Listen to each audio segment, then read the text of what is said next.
Welcome to the commentary booth, where we watch and you guessed it, commentate on the week that was in movies and TV.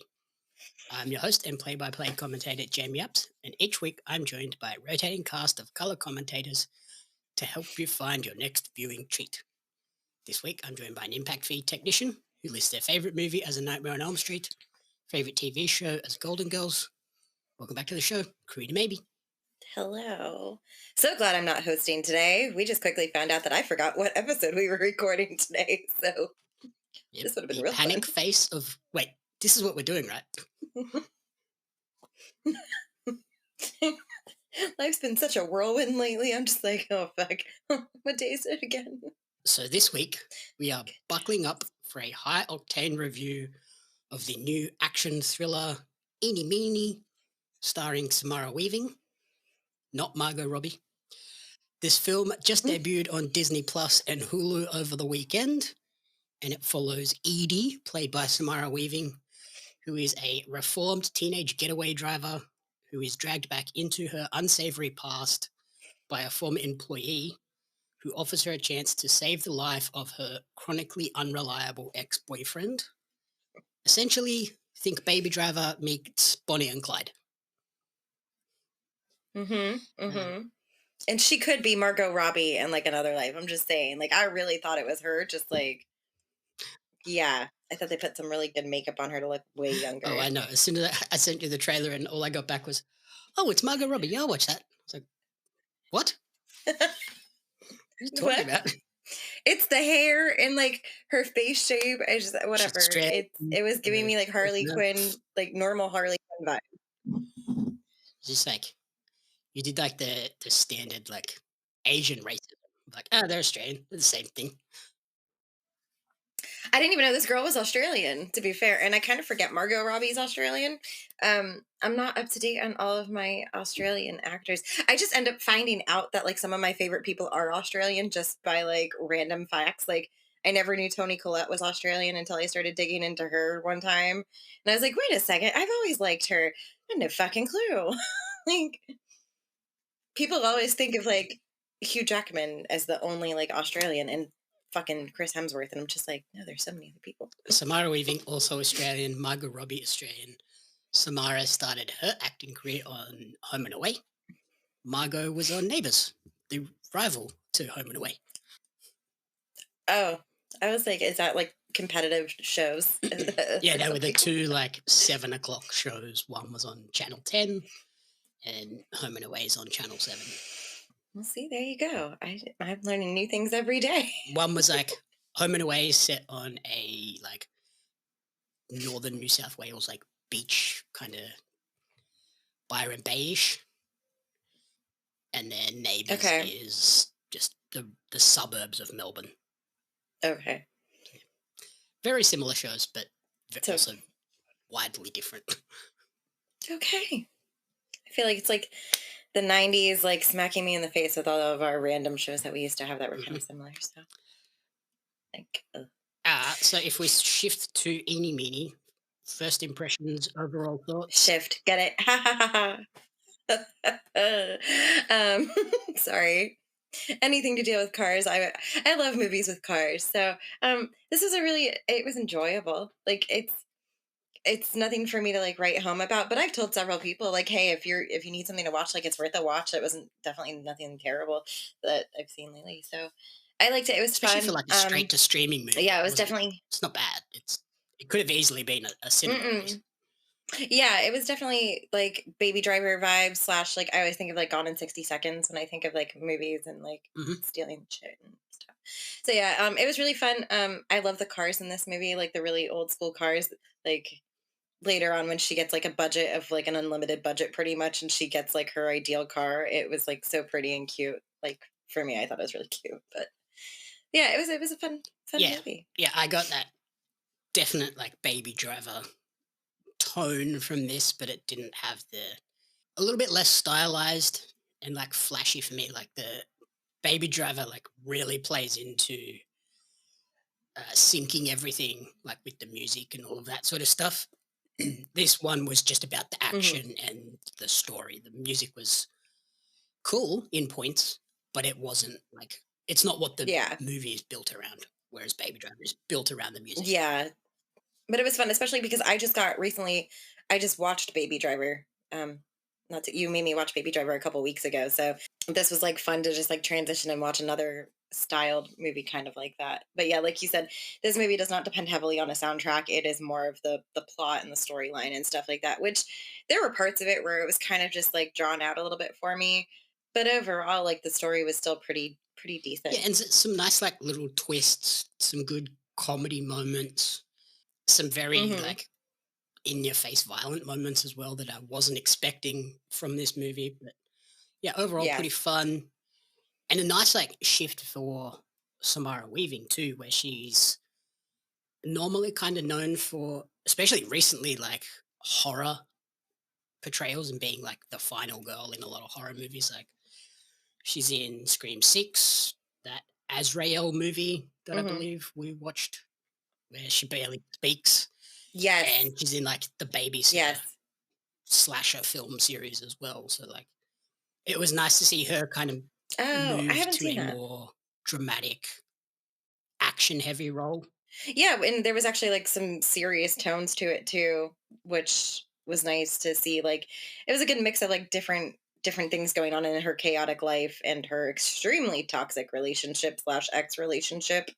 Like if you ever want to see a super toxic couple, this is one of those ones that they should not they should not even be in the same Yeah, I feel vicinity. like there's like it's not so much like toxic in terms of abusive Violence or or anything. They anything. It's just more just like these two bring out the worst in each other and drag each other down.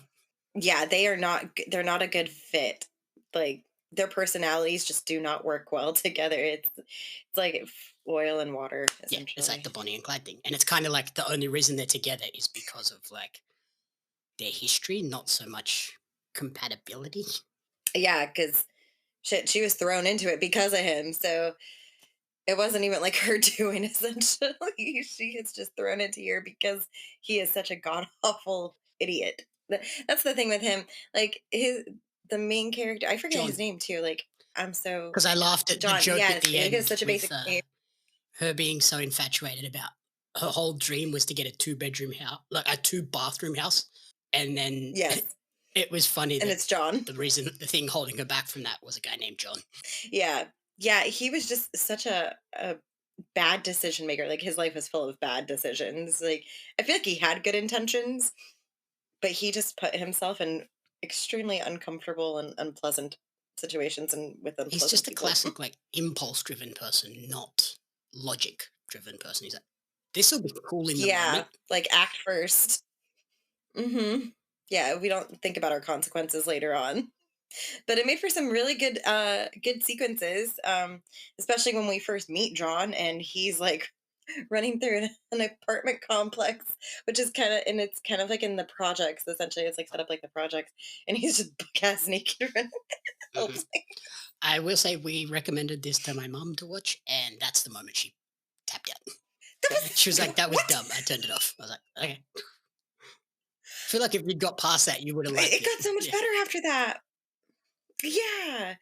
That I'm gonna have to talk to mom about that because that's that's disappointing. She would have loved it. Yeah. Like, it starts out wacky, and then it gets into the more Baby Driver plan the heist moment after that, which I think is what she needed to get to. If she got to there, she'd have been fine. Yeah. You have to have a little bit of comedic relief though in any movie nowadays. I feel like you have to have like certain moments just sprinkled in because if it's serious tone all the way through, then that's not necessarily appropriate for a movie like this. Like this movie would not have done well if it didn't have any like little bit of Yeah, if it comic in tried it. to be too gone in 60 seconds. Like it Yeah. had to try and stand out and make its mark as something different. And I think it does that. Like the comedy Mm. moments that really stood out to me were Marshawn Lynch as like the guy that like just tails Eenie Meanie and tries to constantly steal her missions. Yeah. He was funny, and Mm-hmm. the joke about his burn on his face and calm down, Freddy Krueger. That got me to laugh. Hmm. I The, lost the it. the joke that really made me laugh like crazy was at in the final encounter with Marshawn Lynch's character and his girlfriend or whatever she is. uh, He's just bought her a new car and it's a Tesla, and she tries to run over Eenie Meanie, and collision detection stops her from being able to do it. She's like, oh god, And then she's like, I'm so sorry. And like just back it up, back it floor up. reverses it. That was a It great, was that so was a good. really good joke in like a car movie. To have a joke like that is like perfectly wrapped up, and it fits in that universe of like, this is why these smart electric cars not so great for heists. Yeah, that's why you need American muscle or some form of muscle car at that point, because you have to have a car that's like heavy enough to take all the hits and punches, like literally all of the hits during certain scenes that can actually like withstand that. I feel like it was so many cars nowadays are just nothing but plastic and they're so Yep. easy to bend. What did you think of sort of Edie or Eenie Meanie's like backstory and how it's like delivered over the course of the movie, where we find out how she ended up like being introduced to John and how that all kind of developed from there? It gave her a little bit more depth. I'll say that. Like her character was very cut and dry for me initially. I was just like, okay, well, she's a chick that's made some rough decisions, and she really can't like. I feel like she's almost like afraid to be alone, and then you find out like why her and John, why she's so connected with John, which is a really good way of transitioning as to why she keeps going back to him. But it's also ultimately, I feel like the reason why she has to get away from him as well. Like she realizes later on, like even though she really does care about him and how she does feel like they're soulmates almost essentially is what I got out of it. She knows that it's not gonna ever work for Yeah, them. like he's ultimately kind of an anchor for her life, because like she keeps going back there, and yes, he like is the knight in shining armor for her as a kid, like as a 14-year-old, where she gets saved from that horrible moment. But then he's, yeah, just an anchor Right. dragging her down for the rest of her life until big twist at the end, which I did not see coming at all, which will not say what it is. No. But yeah, there's a big moment towards the end where I was like, oh shit, did not expect that at all. Yeah, it was kind of really actually surprising, and I almost didn't know how to respond to it, and I was almost like, did that actually just happen? Like was it just like a vision that she had, like one of those like out of body experiences where she wants to have that. But yeah, no, it was really good. Like her character, it becomes very complicated. Like once you know her backstory, she's definitely way more deep than she appeared to be. And I kind of feel sorry for her because you can tell that she really wants to make something for herself. You see her like supposed to be going to college and do a test, and then she just doesn't have faith in herself. And I feel like she turns to John to give her that like boost of confidence, and he just doesn't always Yep. do that for her. And then you sort of we're introduced to like the regrets she has to like she goes back and goes to her dad to try and get him to help on the heist, and you hear about like how their relationship obviously fell apart, and then her regrets on the situation that her dad is now in as well. So it is a much more complex film than it initially looks like on the trailer. Like it does just look like your standard sort of Baby Driver. This good kid gets dragged Heist kind of into a movie. criminal thing and just has to get through this one mission to get out. Yeah. But no, yeah, it was it definitely I did not expect the whole dad like situation to happen. I kind of feel sorry for her in that moment too because she sees like her dad's life has pretty much like progressed without her now. And you can tell that she does feel a lot of deep regret for that, but and it's just kind of strange to see how he's going about his life with like his new wife and he's got a kid and she's like not part of that at all. Yep. And I think that's like a catalyst for her to ultimately make that decision that we spoke about, where she realizes like in order to move on, I just need to cut some of these ties, which is like what she did with her dad, and it helped him move on. Attention, trading card collectors! Are you ready to take your collection to the next level? Dive into the action with the limited edition Australian wrestling card, showcasing the most electrifying talents Australia has to offer. Imagine owning cards featuring legends such as Robbie Eagles, Shazza McKenzie, Shane Hayes, Madison Eagles, and many, many more. But that's not all. You'll also snag cards of the iconic referees, commentators, and announcers, just like me, Lord Andy Coyne, to truly capture the spirit of Australian independent wrestling. And as our homegrown talent continues to dominate the world stage, Ozres cards are destined to become hot commodities. Not only will you be owning a valuable piece of wrestling history, but you'll also be supporting the amazing wrestlers and talented photographers behind the magic. So don't wait! Grab your Australian wrestling cards now at pariomagazine.com.au/Ozres cards. Order today and kickstart your collection with a bang! So obviously this is like a heist movie with a whole bunch of car chase sequences and crazy action sequences. What did you think of the sort of car chase choreography throughout? It's fun. As the initial car chase, after John finds some silk boxers, because that was that was hilarious to me too. That was a fun chase. I don't know how she pulled off some of those things in that car, and still ended up with it being in one piece. But kudos to her. The car sequence towards the end, when she realizes that she's been essentially like screwed over again out of her job. That was a really crazy sequence with multiple cars. So I also like the fact that that one ended up on a racetrack. That was really fun. That was like the icing on the cake with that. But yeah, no, overall, I enjoyed the car sequences in this movie. And anytime I watch these kind of movies, it makes me just unfortunately want to speed. And I wish I could drive stick shift, because I'm like, man, if I could drive stick shift, I could like be doing donuts and like peel outs and all this other crazy shit. But I also realize I am in my 30s and I would probably get arrested for something like that because I'm not stealthy. But yeah, I thought the car chase choreography was really well done, and I'm glad that it was all, Mhm. from what I could tell, was all like practical. There was no sort of Yeah, like you see sometimes these CG. days where it's just cheaper to just CGI the car chase rather than actually close off parts of a town to do it. And it probably helped that they filmed this in like Ohio, so it's probably a lot easier and cheaper to There's close nobody around. big sections of a city to do it. But yeah, very cool Yeah, choreography, some pretty cool stunts. Like the the actual heist driving through the casino was awesome as well. that was fun. That was awesome. And I like the fact that I went down a rabbit hole of Fast and Furious movies just because I did recently. And I love watching movies with car sequences after seeing those, because I realize how bad they are. Because this movie doesn't require anything like strapping a rocket to a fucking car to send it to fucking space. Yeah, it's grounded and real. Yeah, it is definitely more real. Like the first Fast and Furious film, sure, they didn't have all the fancy bells and whistles and stuff like that. I'll even give it to like the second one.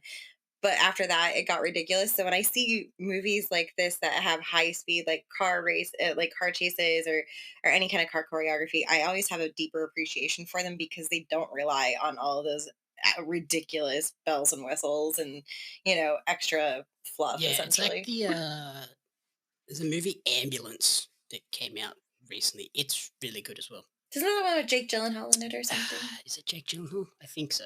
Yeah, Jake Gyllenhaal, directed by Michael Bay, which is obvious why it's very grounded and crazy, but authentic. Like Yeah. that's something you could see an ambulance chase happening in. Yeah, yeah. So I don't know. I love any kind of movie with a car heist, but I just like to compare them all to like other movies that have those kinds of things. My mom's favorite movies in the world are Red and Red 2, and those have a lot of car chases in them. And I crack up whenever she watches them because I'm just like, I don't feel like that's believable. But Helen Mirren is in one of them, and she's fantastic. So whatever, fuck it. She I'm a can do big no fan wrong. of the remake of the Italian Job. I don't know if I've ever seen the With remake of the Dominic Lucas? Italian Job. Oh, yes, I did. That was fucking trash. Wow, Sorry if you like it so much. I don't like that I really movie. like it. That's the one with Marky Mark, isn't it? Yeah, that's probably why I don't like this movie or that And that's just movie. because you sound like him all the time. I don't sound like Marky Mark all the time. I'm a Dolly Wahlberg. That's what you can call Mhm. me now, okay? 'Cause- Careful, Corrina has departed the car park. oh my God, it's a parking lot slash parking garage slash whatever. I'm done with you and your stupid car park, okay? Um, what did you think of sort of there's the main plot between Edie and John with the romance element? What did you think of that? And then there's also like the subplot that we learn about the the crime boss and his right hand man with the little bit of a betrayal at the end. They kind of mirror each other in certain ways. They do. Edie and John have like a good, I guess, on screen chemistry when they're not trying to rip each other's throats out, probably, which is great and all. I just feel like, I don't know. I feel like he's just like they're exes for a reason is how I've always had a mindset, and so I feel like she should have taken that on too. Like, To be fair, she's pregnant, so I can kind of see why she's like trying to make it work. yeah, but that's like the worst thing to try and make a relationship work because of a baby. Like, you either work or you don't, and that's never gonna change. So I mean, I appreciate that he was willing to like step up and like change his ways and things like that. But we also see later on that his character isn't capable of really changing. It's just the way he's built. And unfortunately, she has to come to terms with that, you know? So, and the crime boss, dude, I feel bad for him. I kind of like, I didn't like him at first, but towards the end, I was like, he ain't so bad, actually. Like, he let her, like, she got out. Like, she did jobs for him and then she got out. And he was willing to do that again. You know, like she got reeled into this. She didn't even have to get reeled into it. It was the other thing. He was like, Mhm. you don't have to do it. Yeah, I and don't like care. It's not yours. he You're didn't not. screw her over. Like it was his lackey dude that ended up screwing her over, and it was like Mm-hmm. kind of crazy because as the movie's going along, you think Edie and John are they're gonna make this work. Like they seem to be making it work, and then obviously it Yeah. doesn't. And then like you see the crime boss, and you think like, okay, he didn't screw her over. It was the other guy, and you're like, oh well, I guess. But he talks about like, I kind of knew that he was kind of dodgy and stealing from me, but at least he was loyal otherwise. So I just kept him around, and for the like very similar reasons that John and Edie were together, but then they kind of both have to Yeah. make pretty drastic decisions to cut the problems out of their life, really. Yeah, it is kind of sad because he even says towards the end, like, he's really, like, I know he was stealing from me, but he's really the only person that loved me. Like, no one else is here for me. He's the only person I have. And it is kind of similar to her. Like, everybody in her life is just not really there. Like, she has her friend, but it's just one person. So, Yeah, and you it's know, that line where she goes, "Fix your bathroom," and then she leaves, and then y- he fixed the bathroom, he fixed the problem in yeah, his house. yeah. I do like her. I like her house that she ends up getting. She does get her little dream house, and I think it's really cute. I do like the way that this movie ended on like a more wholesome note. Like, I feel like sometimes when you watch movies, like especially these ones, they don't end very well. Like, they just have either like a very blunt conclusion or there's like loose ends all over the damn place. I feel like this one had a really well done like wrap up, and there's more to it than just like what you see. I feel like emotionally, Edie changed, and it just made her a better And person. yeah, it gave her a base to get her life in order because she obviously gets her Hmm. payout because she takes 20% or whatever Yeah, it was, the highest, 20%. and is like goes and puts it to use. Doesn't blow that money. Like she gets the house, she Yeah, sets up mini auto repairs, so she's like got her life in order. She has a nice solid base now, and yeah, very nice ending. Like a happy ending despite a lot of tragedies and sadness throughout. yeah. I also love the fact that she had an auto repair shop is what she decided to go with. Like, you can tell that she really loves cars. Like, when they are working on their big heist and they're taking apart this fantastic car and just redoing it with Kevlar and shit. Like, you can tell she's really into it and she's like loving all of that. Like, that is her passion. So I'm glad that she ended up being able to move forward with her passion of like working on vehicles and doing it essentially like Mhm. by the book. I love to the moment when they're setting up everything for the heist and they're like, but by law, we cannot have any fuel in this car when it's on the casino floor. How are we going to fix that? And the guy just walks up with a knife and he's just like, cuts the cable for the sensors. Like, problem solved. I'm like, well, that was fucking easy. Yep. Why were you all struggling with this idea? That was such an easy solution. Yep. A piece of me also died when they dropped the initial car from the like crane. I was like, oh no. Like it was like an $80,000 car hanging up by a crane, and they just like, My favorite oopsies. was the guy that like did it. Like he presses the button and then he's like, "Oh no, what happened?" It was just so casual about it. I was like, that car. It was fantastic.